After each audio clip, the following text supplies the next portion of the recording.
Odam o'zi ishi yurishmayib, shunaqa period bo'ladi-da. 8 marta, 10 marta desangiz ham bo'ladi. Aniq minusga tushganman. Minusga tushib ketasiz, qarzga kirib ketasiz. Mana bunaqa narsa ko'rganmisiz?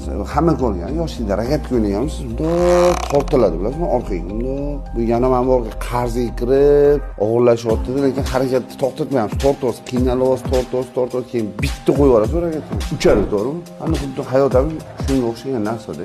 Yomon motivatsiya. Ochlik yomon motivatsiya. Qarzga kirish yomon motivatsiya. Agar o'g'il bo'ladi, shashti so'nmasa borim, qarz ham ta'sir qilmaydi. Harakat qilib bo'ladi, qarzga kiradi. Sababini qilish kerak, Allohdan so'rash kerak. Banda iqtibolo bermaydi. Banda desiz yo'q, u ham qul bu. Banda degani bu qul. Mana shu, bu ham shu. Bu so'rasa bittasi paqqayda o'xshaydi. Keyin hamma qiynalganlar esimdan chiqadi. Shuning uchun depressiya qilish kerak, bosish kerak bari. Bu boshqa narsa birting, ana og'aynisini maslahati-yu, sen bo'lmaydi, sen odam